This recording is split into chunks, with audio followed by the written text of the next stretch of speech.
the most skillful fighter at 135 would be hands down Shakur Stevenson. In order for people to realize, because all the boxing fans realize, like Shakur's a great example. He's not really a household name, but he should be. I mean, he's an elite fighter. He's so good, but he needs like a big, high-profile fight. Shakur is an amazing fighter. You know, he's gonna have a great career. Crazy skills, good boxing ability, and I will always be proud of him, always. You know, that's why, even like Shakur, you know, I had a chance to train him the other day in the gym. He don't think that I should be the B side of this shit. Of this upcoming fight. And he think I should be the A side. And he really felt strongly about it, but no, it is what it is, bro. I appreciate Floyd. That's my guy. I wouldn't even never say nothing bad about Floyd. Yeah. When Floyd Mayweather Jr. starts breaking down Shakur Stevenson versus Teofimo Lopez, you listen a little closer because Floyd doesn't hand out skill compliments unless he really means it. So Floyd, when you think about the fighters who are fighting now, can you give me your 1, 2, 3, 4, and 5 when it comes to the lightweight? The lightweight, who you would put where? Well, you got guys fighting between 130, 135, and 140. They stack, you know, around that area. So, I mean, as of right now, skills that pay the bills. The most skillful fighter at 135 would be hands down Shakur Stevenson. And what is it about him? Because I know he have a lot of good attributes, but do you think he has enough power to sustain? Well, it's really all about skills. Pernell Whitaker wasn't a huge puncher, but he was, I mean, very exciting, very tough, and he fought everybody. And Shakur is trying to do the same thing. He want to fight the best they got out there. And in this case, he didn't dance around it at all. Floyd straight up acknowledged that Shakur Stevenson is operating on a different technical wavelength, saying Shakur is simply more skilled and will outclass Teofimo with control, timing, and ring intelligence. That carries extra weight because this isn't a random opinion. There's real mentor-mentee history here. He called me earlier. It's like, yo, when you spar, I'm gonna come to the gym. I'm like, shit, I'm gonna spar at 4 o'clock. I really didn't think he was gonna pull up, but he pulled up. It means everything, his advice and listening to him in the ring. He calling out little shit. I'm trying to make sure I do what he say. So a hell of a blessing to have Bud, Floyd, all these guys backing me, and I appreciate them. I'm just trying to keep pushing and keep getting better and better. Floyd has been around Shakur's camps, popped in on training sessions, watched the habits, the discipline, the way Shakur thinks rounds ahead. And that's why his confidence sounds so calm. From Floyd's perspective, this isn't about power or bravado. It's about who understands boxing at its purest level.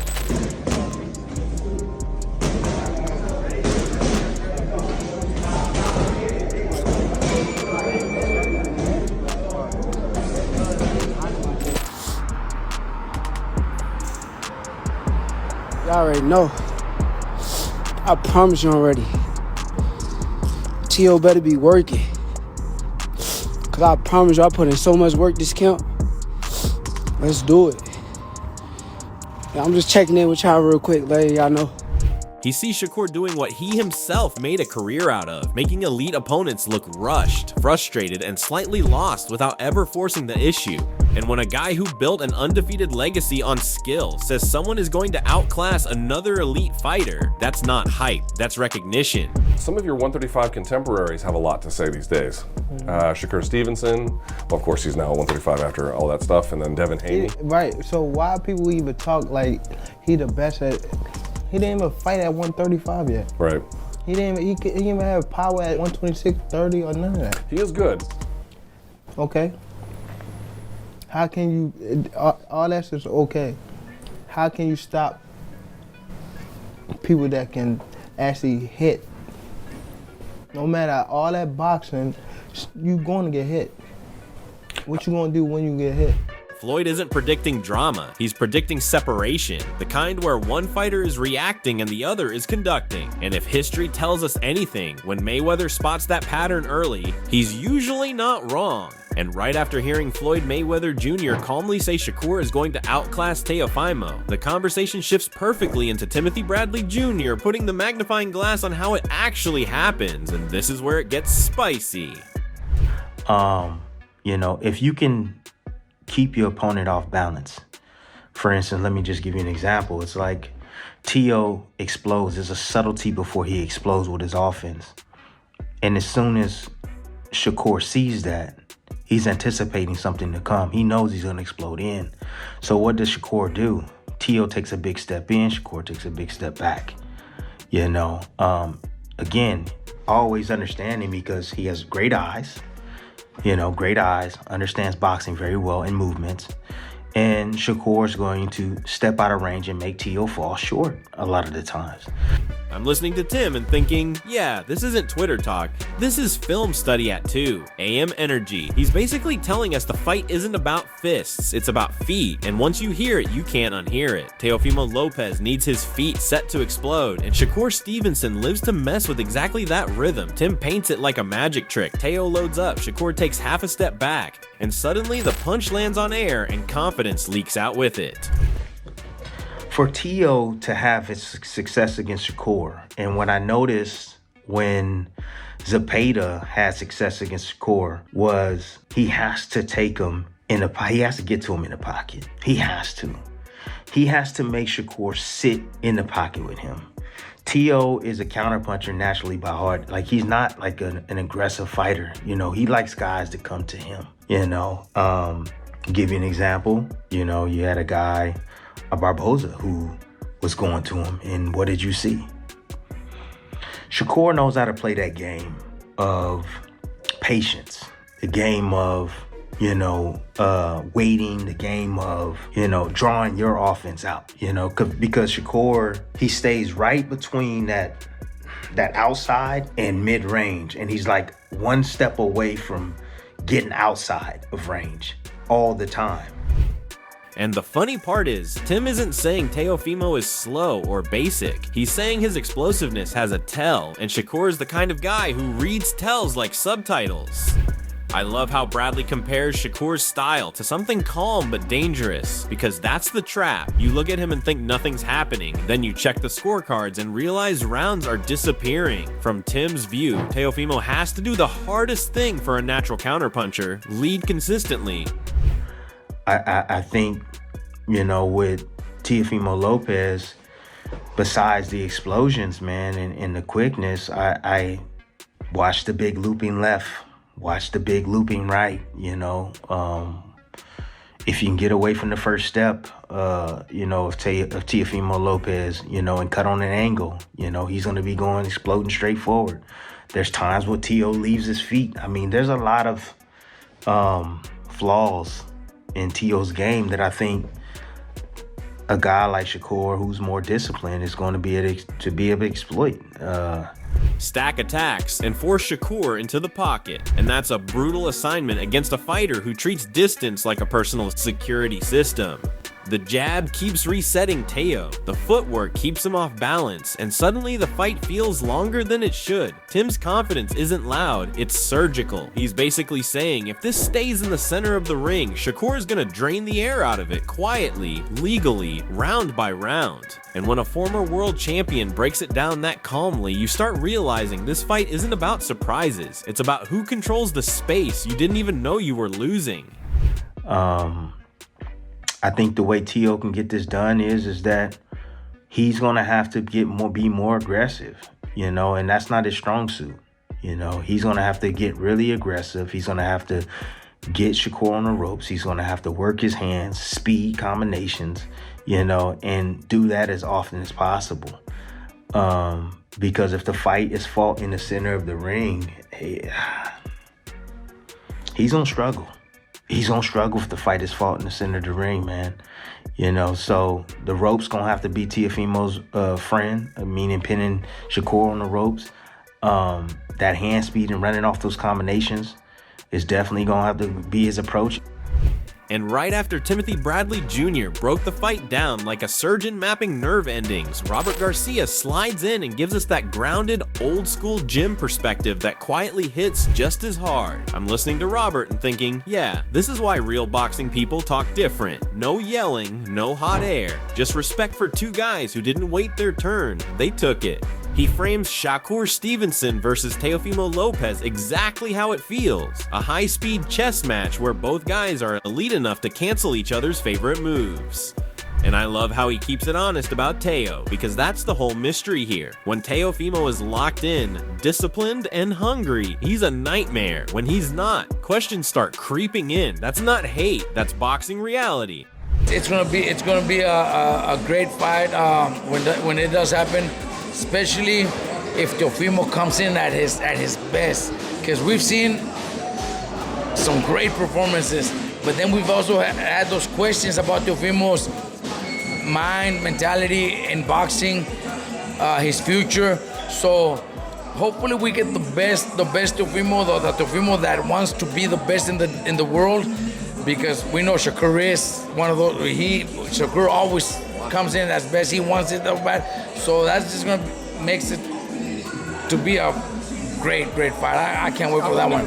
At the same time, Robert gives Shakur his flowers in a way casual fans miss. Shakur isn't flashy loud, he's consistent dangerous. He shows up sharp every single time, no emotional swings, no guesswork. That's terrifying if you're across the ring from him. What really stands out is how Robert talks about knowing both guys from way back, watching them grow, and still saying it's hard to pick a winner. That tells you everything. This isn't a gimmick fight, this is two fighters who were always supposed to end up here. One guy thrives on control, the other thrives on moments. One wants to suffocate you slowly, the other wants to flip the table when you relax. And when Robert admits he slightly leans Teofimo in his heart, but still can't confidently call it, that's not bias, that's respect. This is one of those fights where you don't feel smarter after breaking it down, you just feel more excited to watch it unfold, because at this level, one disciplined decision or one reckless step changes the whole story.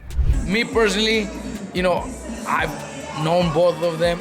I could say I know Teofimo and his dad Jr. a little more, so I would probably be cheering for him. But Shakur's been great to us too, man. Shakur, every time we see each other, he's great. In Saudi when we were over there with Virgil, he never had a problem with us training at the same time with him. He's a great dude, man, great person. So it's gonna be a hard pick, because between both of them, it's hard to pick a winner, honestly. Leaving the relationships aside, it's hard. It's difficult. It's difficult because they're both very talented. They both have their own advantages to pull off the win. But in my heart, I'm probably gonna lean towards Teofimo. And right after Robert Garcia laid it out with that calm gym floor realism, the conversation swings into full no-filter mode when Buzzy Enis jumps in, because Buzzy doesn't dance around opinions, he walks straight through them. I'm listening to this and thinking, yeah, this is that old school confidence you only hear from someone who's seen real fighters up close. He's not denying Teofimo Lopez's athleticism for a second. Not the speed, not the explosiveness, not the danger, but the way he talks about Shakur Stevenson, you can tell he sees something different. He's basically saying early rounds, sure, it's chess. Everybody's careful, everybody's feeling it out, but once the patterns show up, once the timing gets downloaded, that's when Shakur starts separating himself. And I love how Buzzy frames power, because it's not about muscle, it's about the punch you don't see. That's grown man boxing talk. Speed as power, timing as damage. I think it's going to be a technical fight from the beginning. And then I think later on, Shakur gonna pick him apart, man. He gonna pick him apart. And I gotta tell everybody this thing. Whichcomb is real athletic too. Teofimo. So I mean, I don't think it's gonna be an easy fight. You know what I mean? People think, a lot of people say it's gonna be easy and all that. Nah. Teofimo can punch and he can box. And like I said, he's real athletic. So, you know what I mean? That'll make it a little difficult right there, you know what I mean?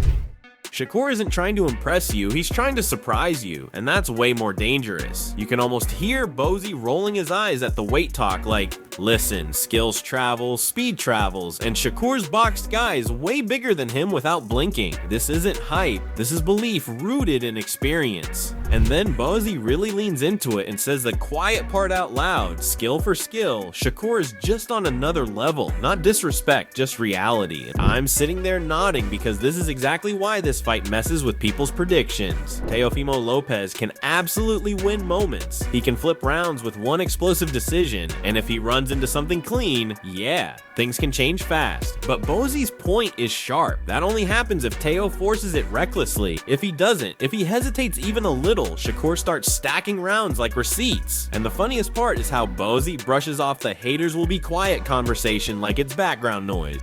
They saying, you know, they've got the weight and all that. I see Shakur box big guys, light heavyweights and all that stuff. Just like Boots, you know, he box heavyweights and put heavyweights down. You know what I mean? I think that's the right move for him. You know what I mean? Get up, and I think he can really do good at that weight. He already knows how this goes. If Shakur wins, people will say he was supposed to. If he loses, they'll say he was overrated. That's boxing culture. But Buzzy's not talking culture, he's talking outcome. A technical breakdown that turns into a decision, possibly ugly late if Teo chases moments instead of structure. And when a trainer who's built elite fighters says Shakur is way above him, that's not internet talk. That's a warning wrapped in confidence. So when you stack it all up, Floyd seeing clean separation, Bradley breaking down the footwork trap, Garcia respecting the razor-thin margins, and Buzzy flat out saying skill for skill Shakur is operating on a different floor, you start realizing this fight isn't about hype or personalities anymore. It's about control versus eruption, patience versus impulse, and whether discipline can hold the line when chaos comes knocking. Teofimo Lopez brings moments that can flip a fight in seconds. The punch that you don't see knocks him out. And they always say, man, I didn't see that punch coming. That's the one you worry about. I mean, then you got to look at this. Shakur, he got speed. He got speed. He a technician, man. He know what he's doing, man. I can't take nothing away from Teo. Teo's a good fighter, too. You know what I mean? He's a good fighter. But I think Shakur is way above him. But Shakur Stevenson brings structure that quietly steals rounds while you're still waiting for fireworks. That's why this matchup keeps pulling people in from every angle. Trainers, fighters, legends, because nobody's guessing, they're arguing principles, and that's the best kind of boxing debate. Now it's on you. Drop your take in the comments, not just who you've got, but why. Is this Shakur by quiet dominance, or does Teofimo force the kind of moment that breaks the script? Let's really talk about it. And yo, don't ever forget to like, share, and subscribe to Boxing Headquarters. See you in the next one.